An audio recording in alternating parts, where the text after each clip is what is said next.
Hello class, my name is Francisco Tapia, and during this presentation I will be talking about all different types of relationships and how to classify them. Alright, so there's obviously not any type of PowerPoint presentation up here with me, so what I'll do is I'll let you know when I go on to the next slide so that you can follow from home. Alright, moving on to slide 2. So let's start off by explaining the different types of relationships. Now, you may have hundreds of relationships with different people in your life. Relationships with your neighbor, your coworker, your pastor, grandmother, your friend's sister's boyfriend. But in this presentation, I'll be explaining how all of those relationships can be classified into 3 categories that are based on how impersonal to how personal those relationships may be. These categories are acquaintances, friends, and intimates. All right, we're moving on to slide 3. Let's start off by talking about acquaintances. These are people that you may know by name, are neighbors, coworkers, classmates, but your interactions with them are largely impersonal. They're not very deep. Like, there's really no effort to want to see each other. You're never going to go ask them to hang out. When you do talk, it's usually about something that's not very important or very intimate, not personal at all. You're usually just making small talk with them. Like, how about this weather? Nothing crazy, just something like that. All right, we're moving on to slide 4. Now, friends, on the other hand, are people that we have voluntarily negotiated more personal relationships with. These are people that you would like to make plans with and you actually want to hang out with them.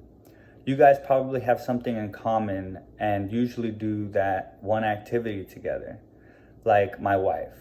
She's into The Bachelor and I'm not really into shows like that. So what she'll do is call up other girls or women that are interested in that type of show to come over and watch it with them. Those are her Bachelor friends. They have wine, they have a good time, I guess. We often refer to friends according to the context in which we interact with them.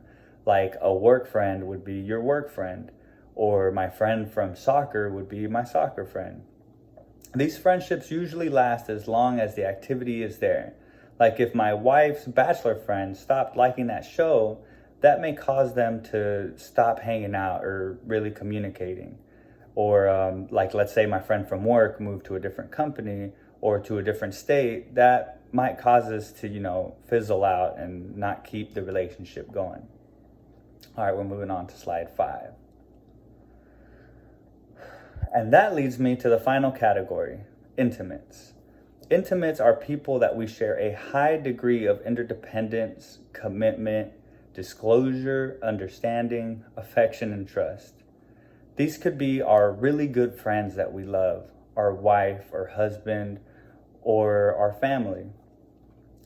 Among intimate relationships, there are 2 types. There's platonic relationships and romantic relationships. Platonic relationships are partners that are not sexually attracted to each other. Or if they are, they haven't told each other and they don't act on it. And romantic relationships are partners that have acknowledged sexual attraction towards one another.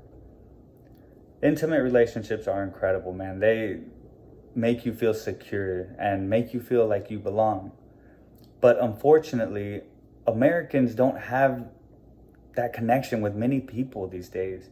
You would think that with social media and all this connection that we have in the world, that we'd be thriving in this.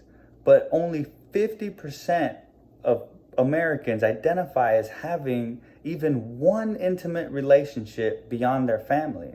This is such a huge drop from the 80% in 1985. All right, now we're moving on to slide 6. So I thought I'd share a few guidelines to help us maintain the intimate relationships that we do have.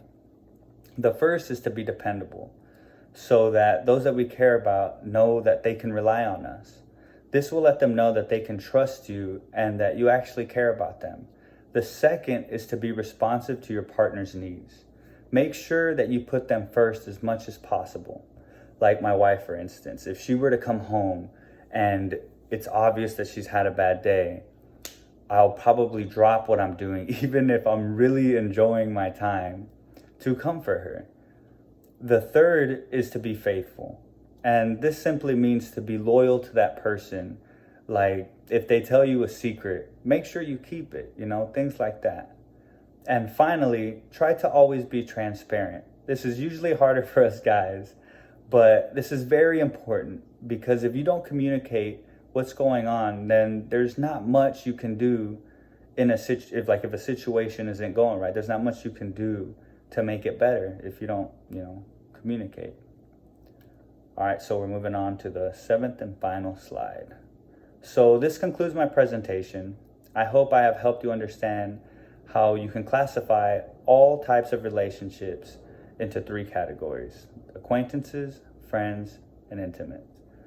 Thank you for your time, and hope everyone's staying safe out there.